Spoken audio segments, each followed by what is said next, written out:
This is Microphone Check, hip-hop from NPR Music. I'm Franny Kelly. I'm Ali Shaheed Muhammad. And I'm A AP Ferg from the ASAP Mob. What up, Ferg? What's up, bro? What's happening? I'm taking it easy. Trying to get to LA because this New York weather is killing me. It's a real problem. I wish I understood. No, I do feel the pain. I feel the pain in my joints, my bones, man. I need to go get a massage. You're too young to be speaking like that, first. Yeah, man. No, I've been going extra hard, man. They had me dancing yesterday because I was shooting a video. It's a song I got called Dope Walk, and basically it's like me and Cara Delevingne, the supermodel. She was we're battling each other like through FaceTime. So like they had me dancing all day yesterday. So I think that's what it was. I ain't dancing years like that. It's kind of difficult to do a couple of things when it's cold. I hate doing videos is like really a challenge. Imagine doing movies or performing. Or doing movies. I could only imagine, like, when it's cold, at least for me.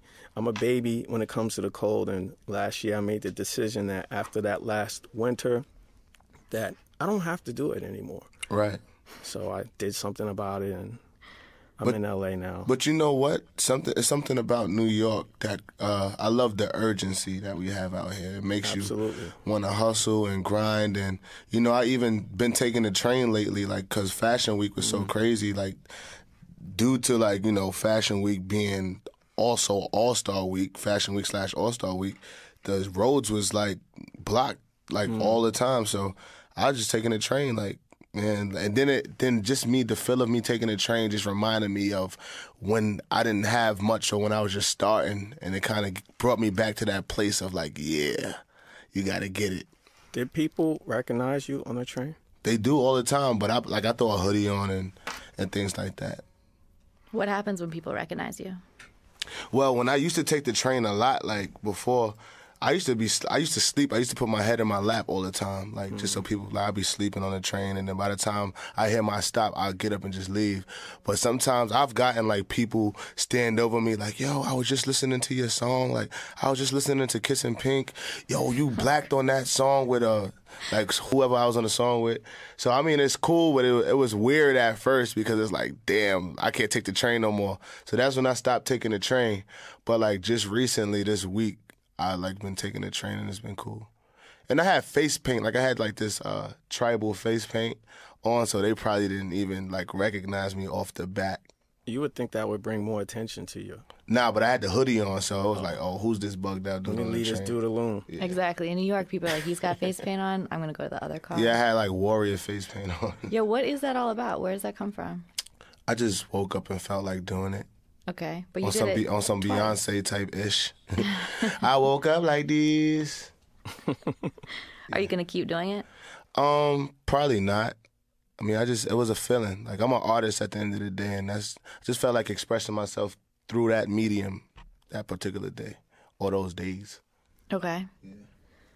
Why are you sometimes inspired to make things like for the ear and sometimes the eye? And how do you know whether like a feeling should go into a song or should go into something visual? It's just a feeling I get. Like, sometimes I can't sleep because I can't get a melody or a beat out my head. So I'll just have to wake up and like record it on a voice note. And sometimes I don't even check the voice note to do the beat or make the song. Like I just have to get it out. Right. And that's just like for a music standpoint. And visually, like sometimes like colors motivate what I want to do, or just like trees or nature or buildings, projects, like gritty grime, like whatever, Harlem, motivates the visual sometimes. Like whatever like I'm inspired by at the time. Okay. Yeah. Is there something visually of the now modern period that has really struck you and has been like you think really influential, or will be something that people will kind of look towards and speak about like 20, 50 years from now? Visually? Yeah. I feel like no, and that's why like there's a void that needs to be filled, and I feel like that's where I come into place as far as visually. A lot of rappers been putting out a lot of subpar visuals. I feel like the visuals could be better. Everything is accessible Nothing is like building sets and, taking it back to Hype William days when, they was building sets and, actually like, shooting like crazy videos. And I understand like, it's all due to budgeting and things like that. But I feel like, it's ways to go around it and still be creative. And that's where I come into play. It's like, because I miss those videos and, I will link with Missy and Busta Rhymes, and we'll talk about these things. I'll be like, yo, I miss those days where the crazy videos and the visuals was out. Like, it was an event. I mean, I feel like when I go to World Star, when I see a video, I only watch it about once or twice because it's not that interesting no more. The Doe-Active video. I've seen it. You seen it already? Theola hooked me up. Oh, you got the hookup! I have a question about the Timon type animals that are on your shoulder. Those are lemurs. Are they two different types of lemurs? Yeah, it's two different. One of them has like a striped tail and it's black and white. That's the first one that you see me on the phone with. And then the other one that's eating the icy is brown. And one is a boy and one is a girl. The brown one is a girl. Well, my theory was you lost one. Oh, nah. We actually had 3, but the last lemur is like the mother lemur, and she was like real aggressive. And, we had a bunch of girls there. We didn't need her like jumping on people and stuff. Okay. So what's the inspiration behind that, and what are you trying to convey with Timon type animals on your shoulder in Miami? First of all, I love animals. Okay. I'm an animal lover, and second of all, I just thought it is like visually it looked good, so I just did it. I like it. I love it. I love it. You brought up Missy, and you posted on Instagram recently you were in the studio with her and Timbo, and then she tweeted at you. She said that you played her some fire. Yeah. What is happening? Please tell us everything. It's just vibing. That's it. You know what I'm saying? She's been like one of my biggest inspirations in life. Way before I was rapping, I was like looking at Missy videos and loving her music and just the visuals. I never imagined that I would one day be doing music and, dope visuals like that as well. So just for us to share that moment with one another, that was like the biggest thing for me. And just talking and learning, you know what I'm saying? I'm not, pressed to do music or nothing like that when it comes to these type of artists that I look up to, because you have to understand, I have to just jump in the passenger seat when I'm with Missy or Timberland and just learn. Yeah. You know what I'm saying? Because they got a lot of knowledge for me to absorb. So I don't want to just be so quick to, get a song done and then just keep bouncing with life. I want to enjoy this. I want this moment to last forever. Yeah. Yeah. Can you tell us a couple of things that they taught you? One thing she did tell me was my music inspired her. And, it kind of solidified what they was doing, what they was working on. You know what I'm saying? Because I feel like once you become as big as Timberland and Missy, there's a sort of gap or detachment you get to, like the youth or just like what's going on in the streets. It's kind of hard for you to be doing like huge things and still be like knowing what's happening on street level. So like they can't take the train anymore. They can't take the train no more, or they can't even walk through like a supermarket, or they can't do like, I'm pretty sure like in certain neighborhoods, but they can't do it in like Harlem unless they with me. But like just to hear my music and where I'm coming from, it showed that they still had the attachment to it all. Like it wasn't detached from where the music actually came from. Okay. So it was a verification. Right. Ali, have you struggled with that ever? No, but we haven't gotten to the popularity or the place of popularity where you can't move around. So I don't know what that feels like. You guys are juggernauts. I don't know what you're talking about, bro. Hey, listen, I just think that it's a certain type of artist. I just think it's a certain type of artist who can walk the streets, and like J. Cole is huge, but he could walk and march with the people. You know what I'm saying? So I feel like, Mos Def was taking cabs like when he was out here. you know, just like roaming the streets. I walk the streets, like, you know, even though kids come up to me and take pictures, I'm cool with that. I don't ever want it to be to a point where I feel uncomfortable to walk the street. Right. Or like whatever, because I feel like that's when you become a prisoner of your own like success. And I don't want that to happen. Like that's one of my worst fears. Like I become so huge that I can't do regular things no more. I love like, you know, just walking around and looking at stores and hanging out with my friends, like doing regular stuff that they do. Even though it's a little different for me now. But For sure. Yeah. Yeah. I've never felt that. I'm comfortable anywhere. The only place I'm not comfortable is in the virtual world and having, you know, like going to just what I feel is I'm going to support my friends at a simple birthday dinner, and I don't feel like it being plastered up, you know, everywhere. And I understand that that's the culture now. That's just a personal thing for me. That As far as it being like fake? not fake, but I just don't have a comfort level of, like, I don't post and take pictures of where I am, what I'm doing. I know that that's the culture, you know, so I'm real comfortable in any environment, and having to obtain that level of, like I'm saying, it's not like Jay-Z or Beyonce walk popularity. Yeah. But in terms of uncomfortable spaces, certainly on these electronic virtual worlds, I'm not comfortable. But you know what? There's artists that don't like none of that stuff. Like Kendrick doesn't post a lot. Like he's not good with tweeting or like his Instagram. At one time he had like one, I don't know if it's still like that, but he has like one picture on his Instagram with like 1 million followers. And you know, I'm not really like I could do the Instagram because I got accustomed to it and it's cool. Like, you know, I just started taking pictures because my cousin was like, yo, you got to start showing these people what you're doing. Like, so like, you know, it was as simple as like him pulling out a camera, just taking a picture of me, like, because he rolls with me everywhere I go. So he just takes a picture of me wherever I'm at, and I can just post it. But as far as like my business and putting it out there, I'm the same exact way, because I didn't, like, you got to mind you, I didn't want to be the rapper. I thought rapping was corny. Like, oh, I'm not about to be a corny ass rapper, wearing the big chains and, you know, doing this and doing that, until Rocky showed me that you could be a cool rapper and change the game and be innovative with it. And we did it a different way. We did it our way. We did it like the real way, like how we really were. Like before we was rapping, we was really wearing $3,000 sneakers by Rick Owens and Margiela, and into fashion, and going to underground parties in Soho and things like that. So all we doing is showing the world what we did. Right now. There are different artists who definitely have left their mark on the genre. What do you think you guys' mark is right now?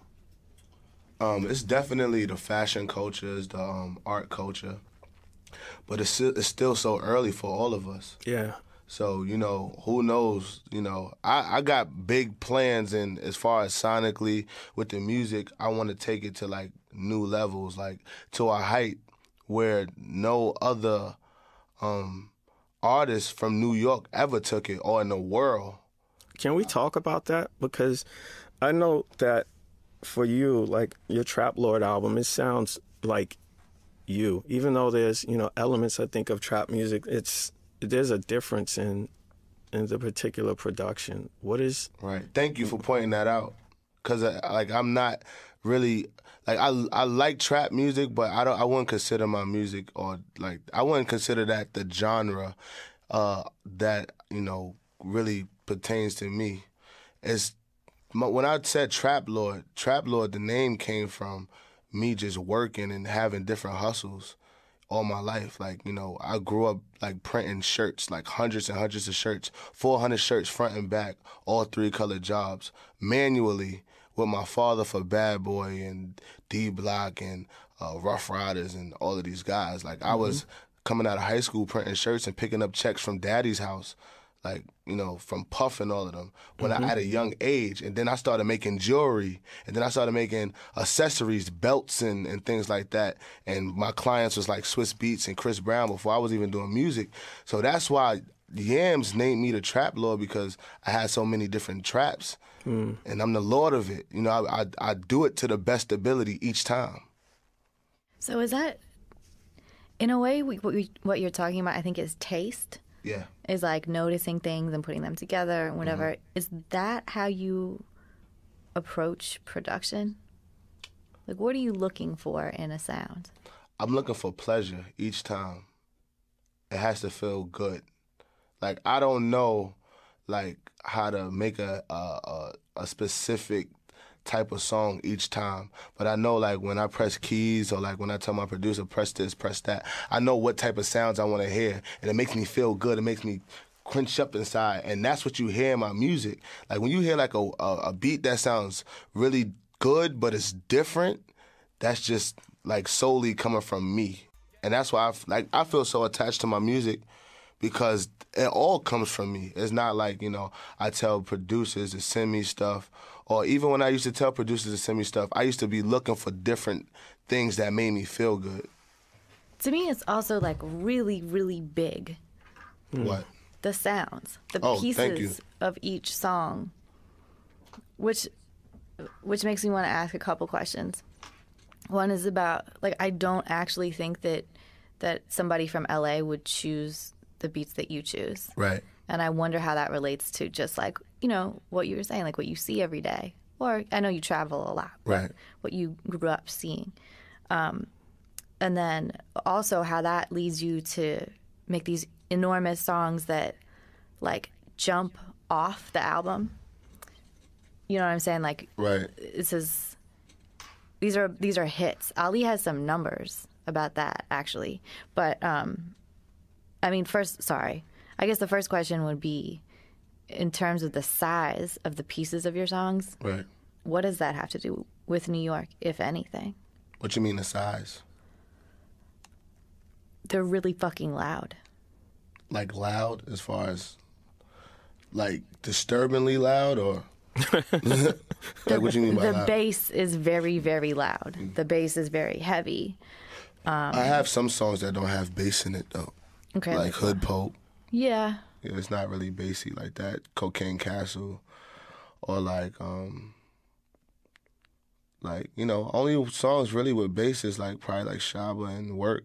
You know, that's the obvious songs. Yeah. Yeah, I mean that just happened to be that, and you know the producers made it like that, but it wasn't specific. I didn't ask for more bass or anything like that. Okay. It's Then- definitely presence. Your music has a strong, very full frequency Thank you. presence. It sounds good. Like, Thank it you. just bangs. I just want to bring innovation to the industry, or to the world, if you may. Like, I don't want to do any boring stuff. I said, if it starts getting boring to me, I'll just stop making music, because I can do other things. Like, I went to college and everything for marketing management, and, you know, I run businesses, and I had my own, like, storefronts and stuff like that before I was making music. So I make music because I enjoy it, and as soon as it stops, like, getting fun for me, I'm, like, going to do real estate or fly helicopters or some shit. Fly helicopters. All right. I'm taking helicopter lessons, too. Oh, that's cool. I got, like, a couple certificates. I got to get more hours in. Wow. So does thinking like that lead you into a song-based career instead of an album-based career? No. I think about albums. I think about skits. I think about 15-minute songs. Like, I think about, I got a song called Make a Scene on Trap Lord, and it goes into Fuck Out My Face. Make a Scene, the beat is the same exact beat as Fuck Out My Face, but Fuck Out My Face is just reversed. You know what I'm saying? The beat is reversed. So it's just like one full song. So it goes from like Make a Scene, and then it's like a little skit in the middle. The beat don't stop, and then it goes into Fuck Out My Face. So when y'all get a chance, listen to Make a Scene, and then it's gonna just like go into. But I got it to where you could listen to either one, but it sounds connected when you just like letting the songs run through the album.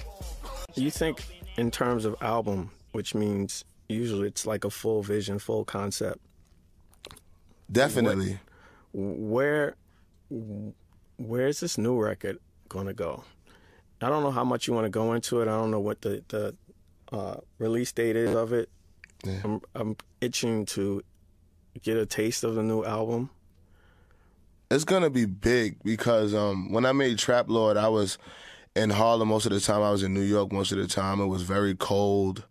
I just came out of depression because, like, you know, I dropped out of school like twice. I tried it, and it just wasn't working out for me.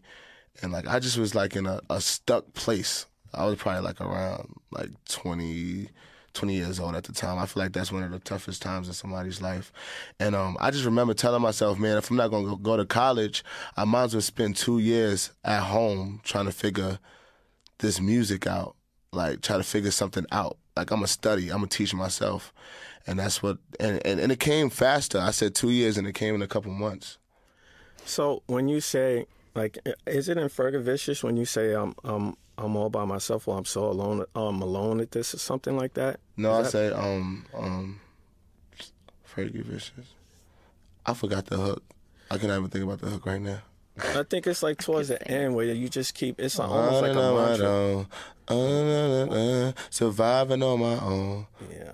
I feel the pain. All I know is pain. Surviving on my own. I feel the pain. Because, you know, I was talking about my father dying in the song. I'm talking about my father meeting Rocky's father in heaven, and them, like, riding in a white car together, and my pops running into, like, Nicole Smith, and, like, you know, her, like, on him. Like, it's like a whole, like, visual I talk about in the second verse. And then, like, you know, the first verse is just me talking about, like, you know, just, like, chilling with the homies and Schoolboy Q. We call him ASAP Q when he with us. Yep. But I was just going to say the whole thing, like, with just, when I created Trap Lord, I was a trapped person. Like, I felt trapped. And, you know, with this next album, it's like I traveled the world. My mind opened up. You know, I'm listening to different music. You know, I did songs with Haim. I did songs with Ariana Grande. You know, I was in the studio with Madonna, you know, for her album, just listening to things and, you know, listening to what she had to tell me. So it's just like all of these worlds is like in one for me. And, you know, that's affecting the music, I would say.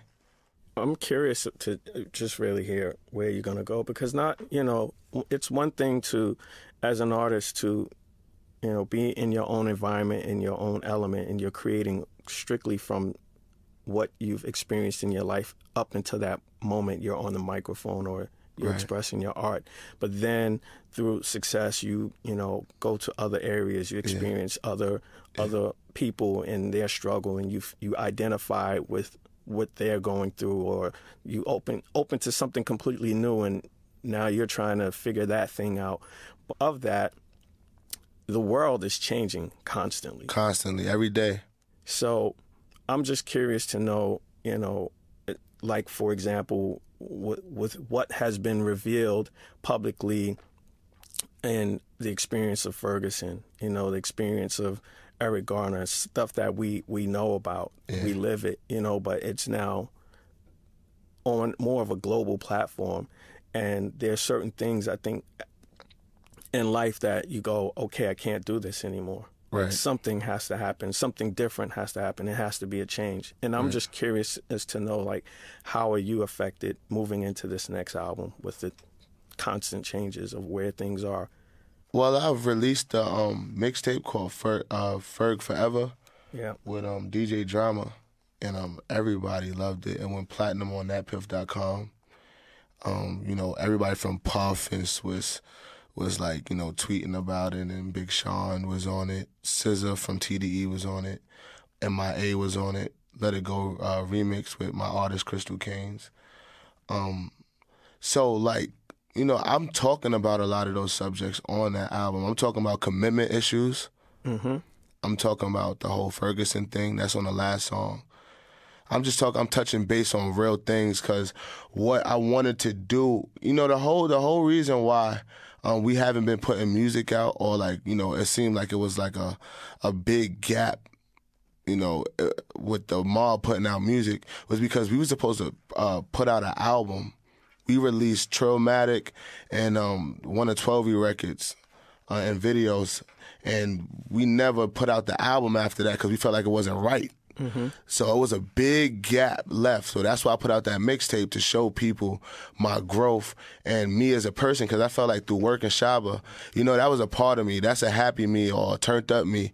But y'all don't know these other songs. Right. So I wanted to put out something to give the people a part of me and my thoughts on things, because I know a lot of people don't really read interviews and stuff like that. So I just gotta give it to them through the music and the visuals. You mentioned Dilla and Ferg. How you say it? Fergsomnia.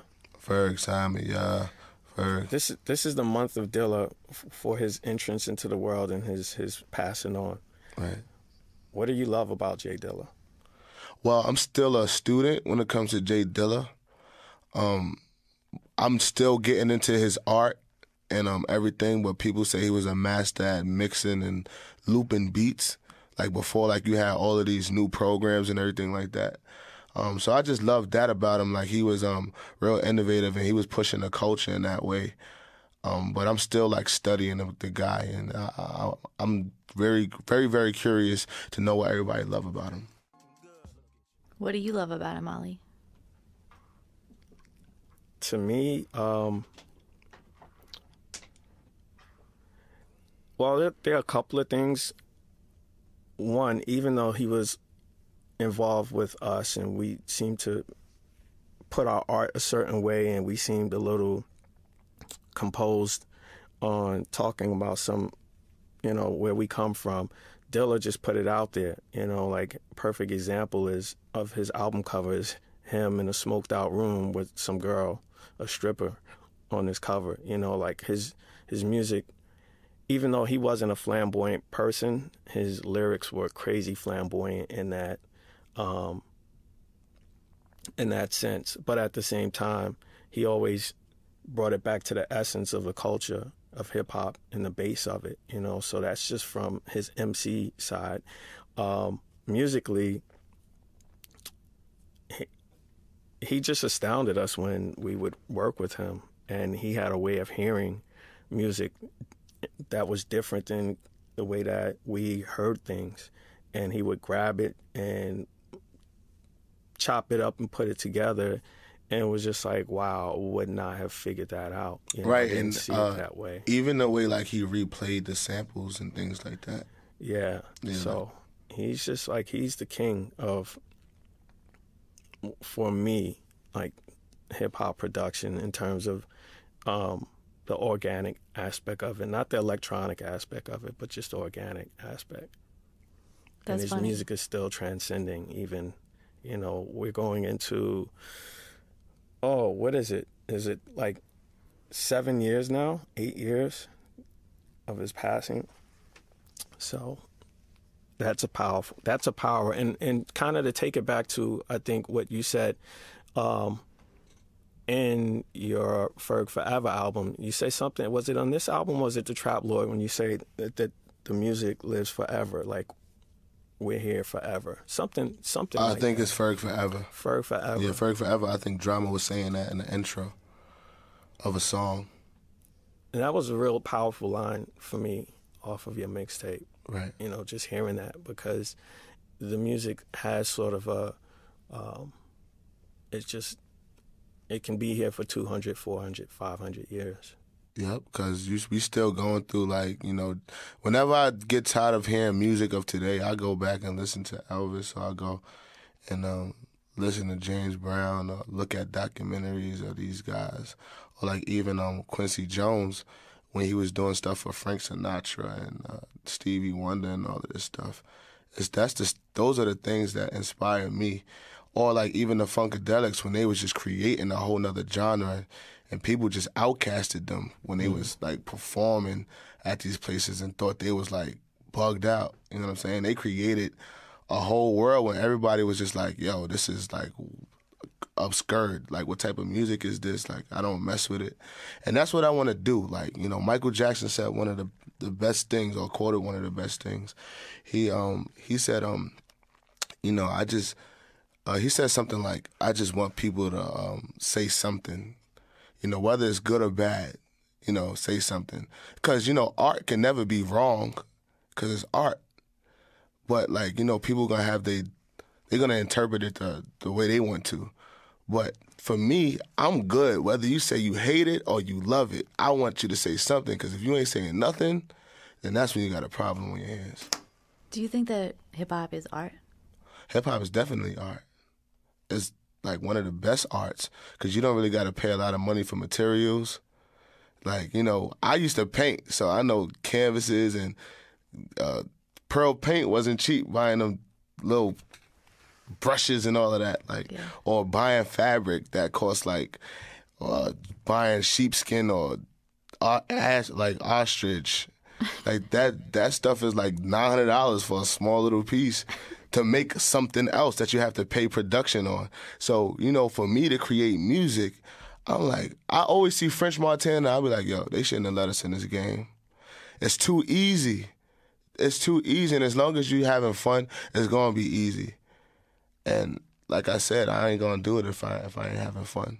What are the people supposed to get from your art? What do you want people to get from it?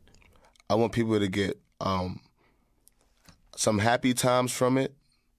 I want people to get a reality from it. I want people to get the latest news. I want kids to know. I want kids from the suburban world who don't know what it's like to live in the hood. I want them to get a glimpse of what it's like in our world. And then I want my homies from the hood to get a glimpse of how Selena Gomez or Ariana Grande live, because I've been to these places or been to their house. You know what I'm saying? So I want them to see, like, all right, I'm basically bridging the gap. And we all listen to the same music. You know, when I'm hanging out with them, they looking at Chris Brown performances and loving his dances, or listening to ASAP records, or Nick Jonas is listening to bumping my stuff, or Madonna's son got work as a ringtone. We all the same. Like, that's what it is about this culture of the internet, is everything is merged. There's no racism with the internet. Racism is probably like 5 generations ago. 5? Yeah. Racism is for, like, not, I wouldn't say generations. Yeah, it's like 5 generations ago. Racism been over. It's the old people that keep on, like, holding on to it. We don't hold on to that shit. We don't know racism. We all like my brother had my little brother had white girlfriends, and that's regular. Like, we may not hold on to it, but I think there are different forms of oppression. Oh, definitely, but I don't feel like it causes separation. But I think that's classism. I don't think it's racism. Yeah, absolutely. I think within that oppression, though, it's also a divisive tool, and it divides us. Definitely. And I'm just wondering, you know, and when you say that the internet there's no racism and everything is like one genre, which is how I tend to view the world through my rose-colored glasses. I also look at the effects that the music has on the people, and there comes a point in time where, you know, you are telling the world a part of what is happening that they may not necessarily see. Right. You know, but then at some point it becomes so fantastical that the artist is missing the real picture. Yeah, but that's when I feel like you have to have all the elements. If you're just telling them one part of the story, if you're telling them how to flip some cocaine or whatever in a song, you better be telling them what it feel like to get caught, or what it feel like, the aftermath. Because it's all a movie. Like, you got to have a little bit of church in it, because we all need God in our life, or whatever you believe in, the higher being. Then you got to have the hustle aspect. Then you got to have... it got to be real. Just like how a movie is real. It got to be real. You can't just give them this hustle life, hustle. You're going to be hustling forever. Ain't no drug dealer hustling forever and without getting caught. You know what I'm saying? You get caught and you go to jail, and you do a real long time. What do you mean by classism? Well, classism, meaning, like, you know, it's just, basically it's not about racism no more. It's about, like, you know, money. Yeah. Like, who got the biggest money? So we gonna oppress these people. They don't get nothing. And it's a pyramid. That's how the pyramid work. Everybody plays a position. You need all of these soldiers or whatever to keep the big man up there.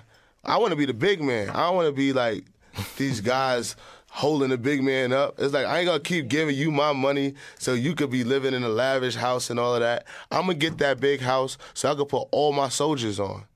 All my young dudes that been striving for life. I'm gonna give them a chance or whatever like that. And you know, everybody's not a leader. And that's cool. If they chose not to lead, then they could just put me on a pedestal if they comfortable with just doing that. That's cool. But I'm gonna give them the opportunity to become something bigger. Like I tell everybody, like I put Marty on, my hype man. He want to rap and all of that. He got his own little crew. I'm like, all right, you got to be the leader of your crew. You got to get your cameraman. You got to do all of this, and you got to do the work and become a leader. Like, I don't want you to be my hype man on tour next year. That's a goal that we got. Right. You know what I'm saying? And then if I put my cousin on as my assistant, yo, you got to put, now it's your responsibility to put your peoples on. And we all live around the same neighborhood or from the same neighborhood. Next thing you know, my whole neighborhood is out of the hood. What about Crystal Canes? Crystal Canes, yeah. The same thing with her. You know, she put her peoples on, and like we'll all be in Hollywood with houses. Everybody from 143rd, Hamilton, Hungry Ham, we'll all be good if we all follow the protocol and help our people. So you describe Dilla as flamboyant. That's probably a fair adjective for yourself. How do you feel about being on stage and having that spotlight on you and in some ways taking it off other members of your crew? The spotlight on me and taking it away from other members of my crew? I never thought about it like that because I always thought I was doing it for the crew. Yeah, because sure. Honestly, if I wasn't putting out music this whole year, well, 2014, putting out music, then it probably been quiet for my crew. So I'm doing it for the crew because and then when I'm quiet, hopefully 12E and Nas will step up and they'll do it for me. I feel you. What I have in my mind is I saw the whole mob play in LA a couple months ago. Okay. And it was a way in which, like, I've seen you guys a bunch of times, and there are moments when Rocky is the center of attention. Right. And then the way I perceived what happened a couple months ago was that you were just like in the forefront, and he was like JFK, you know what I mean? He's like so polite and like dealing with the crowd, but he's setting you up as the star.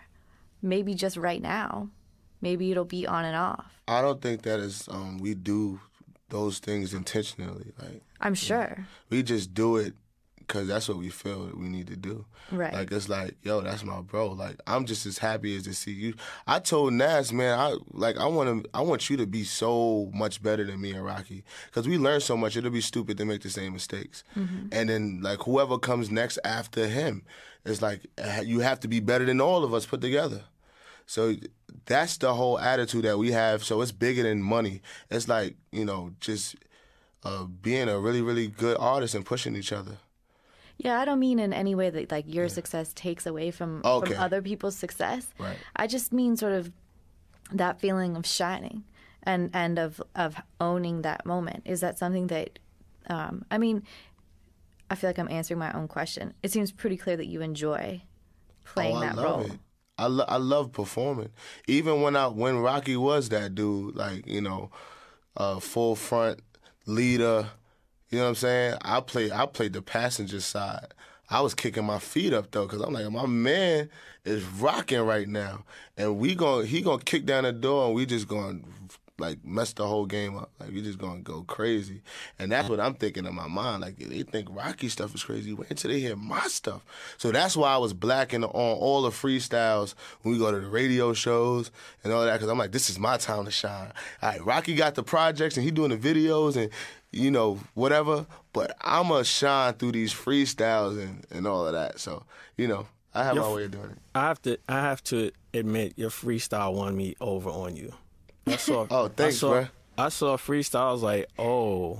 Like, you know, listening to the record, definitely the skills are sharp, and you have I mean, your spit delivery on, if it's something fast, like Covered, got that, you know, and you got crazy cadences, and obviously you're thinking about things in a different way. So I love that. But I saw Freestyle, and I was like, oh. Do you remember which one it was? Was it with Flex? Was it, were you with Riff Raff or something? Or Probably was on a Riff Raff tour on the bus or bus, something on like the that? bus. I don't even remember that freestyle. Yeah, and I just was like, I was like, oh, okay. I'm one. You won me over. I would say it's a bit different when I freestyle from like when I make music. Because when I make music, I'm not thinking about like the regular flow that I could do that on a freestyle all day. Like I could rap the traditional rap way, but through a song for an album, I'm thinking about creating art. Like I wanna bend and shape my words and reshape my words and sonically take music to another level, make you feel different ways. I might hum on a song, like I don't care, like as long as it feels good. But on a freestyle, I'm gonna show you how, like I could really get down and rap because I really come from my background is a battle background, and we used to battle each other all day in my hood. So, you know, I could do that all day. I could rap. I got punchlines. I got that. Get disrespectful with that. What do you think is lacking in some of the more kind of like notable MCs out there? I think the art is lacking because everybody's worried about money. Yeah, like Fair. Yeah, I think all of our artists, they're probably like ex-drug dealers who found a way to just make money and flip their money, and they just rapping what they know, but it's not like it's not really artsy. It's nothing it's nothing artsy about it. Like, so it's lacking like the art part of it. Can you tell us the difference between Hamilton Heights and like the east side of Harlem? Not East Harlem, but just the other side. Huh? Is there a difference between Hamilton Heights and the rest of Harlem? I don't know Hamilton Heights. Okay. Like I probably know about numbers. Okay. Your neighborhood. Well, my neighborhood is Hamilton Place. My fault. Yeah, Washington Heights. I go to Washington Heights. Okay. But Hamilton Heights, it is a such thing as Hamilton Heights, I think. But Hamilton Place is my block. That's like the whole like strip from like 145th all the way to 140th. Yeah. And how is the culture, the way of like living and communicating different from the rest of Harlem? It's different because we on top of the hill.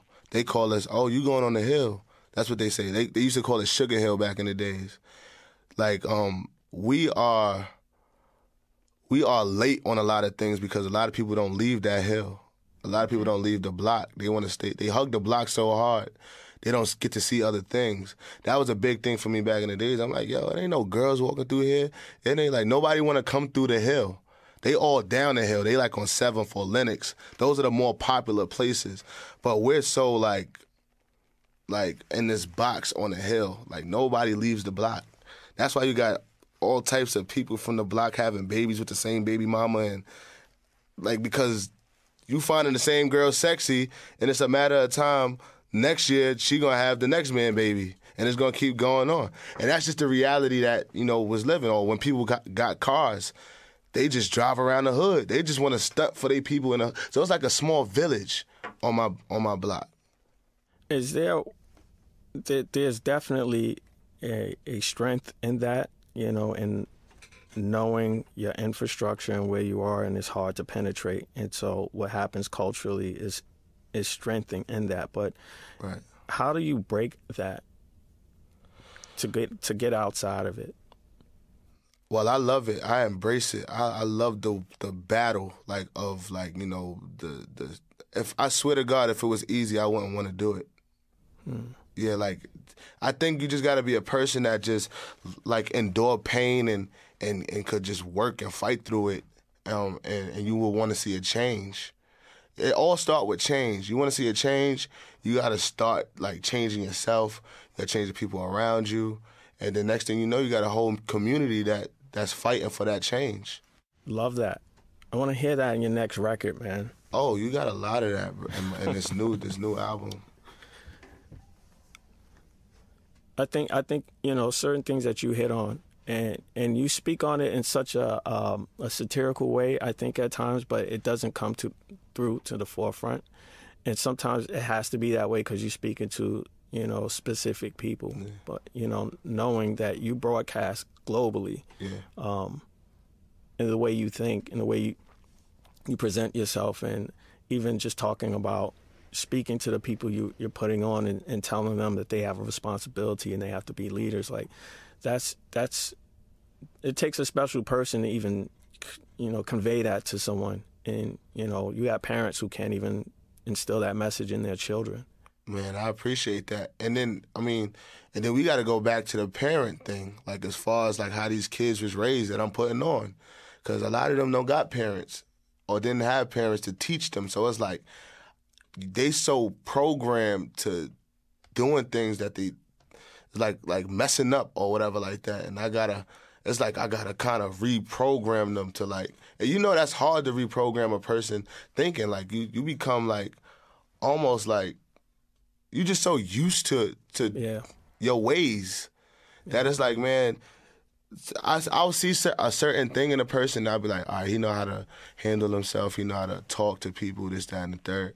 But it may be something that can destroy him when he gets to the top. And I just try to hit that on the nose all the time to get rid of that, to let him know, like, you don't need that. What's that? You don't need that. And you'll get further without it. You're talking about change and responsibilities and generational differences with regards to racism and classism. Yeah. I've spoken to a lot of people who are like, listen, the adults are decided. You can't change their mind. Once you hit like mid-30s, your personality is set. That's like science believes that. I think love overpowers all of that. So even if you're an adult. Yeah, I think love. Because I don't care if you... I don't care what color you are. If you see somebody like the dude in ICE is getting burnt and all that, man, I don't care what type of racist you is. You gotta feel some type of way about that. That's like horrifying to see that. You know what I'm saying? I think it's a cult-like thing with the whole racist people. I think that they so caught up in it that they just so busy reacting, they don't really get a chance to think about what's actually going down. Because whoever is pushing this agenda of people being racist, they like, yo, keep doing it. Yeah. And they all together rooting. But the moment that person steps away from that group of people and they get to experience it by themselves, they're gonna feel it. I would agree with that. I would hope that is the case. I know that's the case. That's the case. All right. Talking about pleasure and like making people want to feel good. A criticism of your music could be that it is so aggressive that it's off-putting, or that it makes people feel bad, makes people feel under attack in some way. Supposed to. Okay. Can you? Because when I was creating the song, it came from a place of wanting to attack. Yeah. Or came from something I seen that motivated me to make that song. Like, all of these songs come from somewhere. Like, all of these songs is real, truthful songs. Like, whether it's with the beat or whether it's with the words. So if you're feeling that way, then you're supposed to feel that way. Okay. And is a way for somebody to get pleasure from that song then to put themselves in your shoes? Yeah, I mean, because we all want to be aggressive sometimes, and we all need music to fight against something sometimes. Yeah. So when I scream "Let It Go" and you hearing them gunshots, and it's like riding music, for people to stand up and fight against something. It's like warrior music. But then when you hear songs like Hood Pope or Cocaine Castle, it's like conscious music. It's like Cocaine Castle.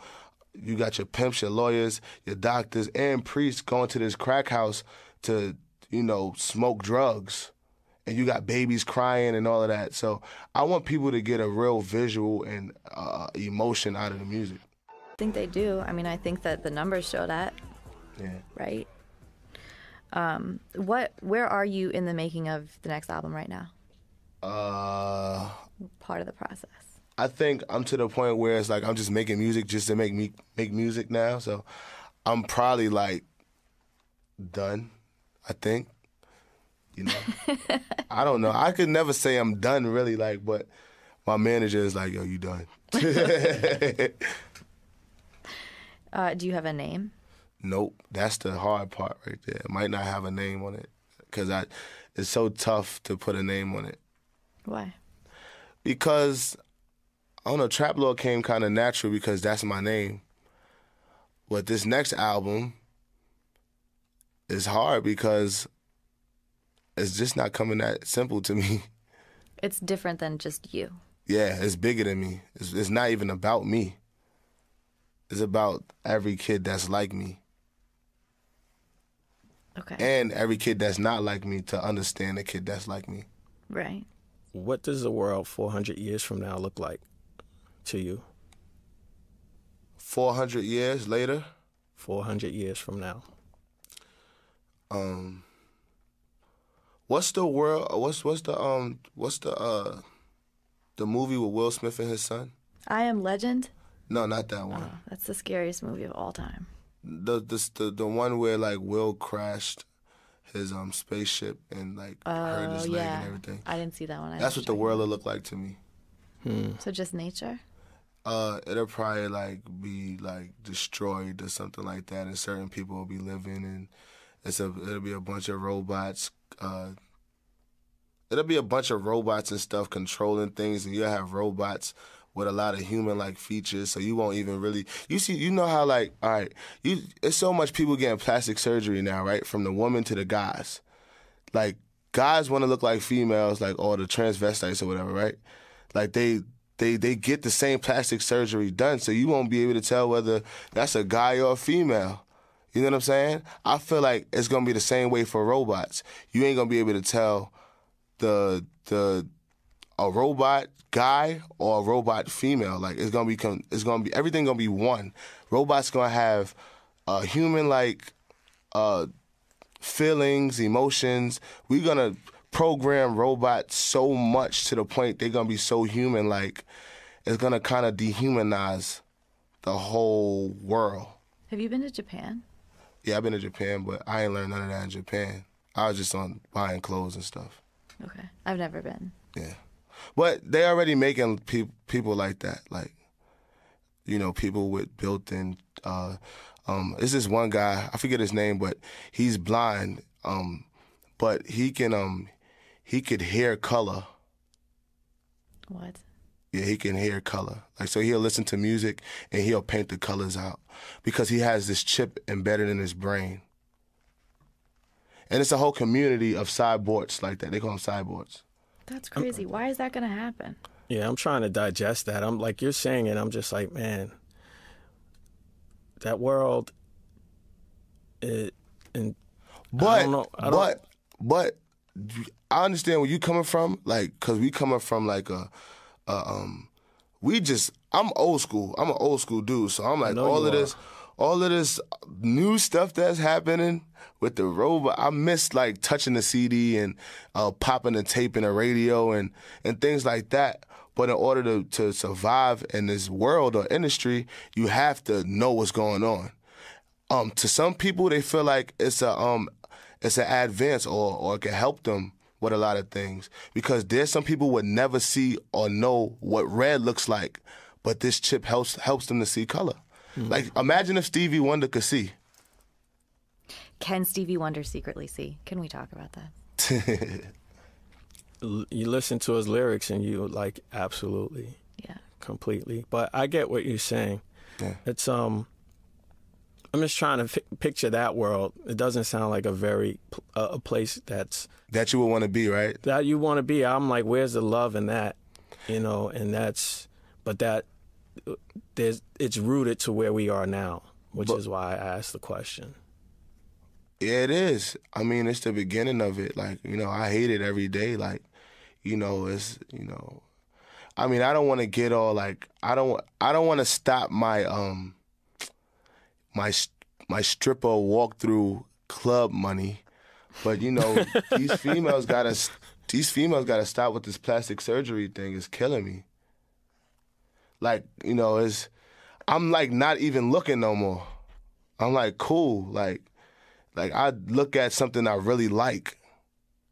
Like, you know, the girl got to be, like, absolutely, you know, beautiful. And, you know, I don't consider, you know, that, you know. And then it's like, what's beautiful? It's like, once everybody looks the same from these, they say, oh, I want to look like Kim Kardashian. I want to look like this. I want to look like that. What's beautiful after that? Like, it's nobody has a hump in their nose, or nobody has a gap, or you're getting your gaps closed. What's the difference? What's unique about you? You look like her. Why would I want you? So your vision for the future, like, it's not very hopeful then. No, my vision for the future is you will have to buy my album to see. I like that. I like that. Whatever. Well, then you'll have to just come back after it's out. Of course. And we have to do a video interview so they can see my beautiful face. We can do that at South by. And for all the ladies, I won't wear my grills because I know y'all love to see my real teeth. What? Who told you that? I posted a picture on Instagram, and I didn't have the grills in my mouth, and I was smiling, and all the girls was like, oh, you don't need to wear those. Stop wearing grills and all of this. And I was like, yeah, I like my grills. They very shiny. But I'll keep the grills at home for the next interview. For the talk. If we do video, yeah. Okay. Well, thank you for all your time. Thank you. Likewise. I want to say I love. It took me a minute to warm up, and I have no problem saying that about myself. Franny and I would talk about you a lot. Oh, man. And I understand, you know, your artistry, and I respect it. That goes beyond the music. Right. And I just want to leave you with, you have a platform, and it's a large one. And I don't know what will happen with the rest of your fam, your team, but I know with you specifically, you stand out in a great way. Oh, so just with that, especially after a lot of what you've said, just make sure when you have that platform, because we don't always have it long, right? You know, just make it such an impression that the love and true love, people are able to feel that through the generations. Listen, y'all ain't never got to worry about me going to Hollywood. I'm too real for that shit. I'll go there. Well, I'll drink some champagne with them, but I'm going to come back. All right. Thank you again. All right. Thank you.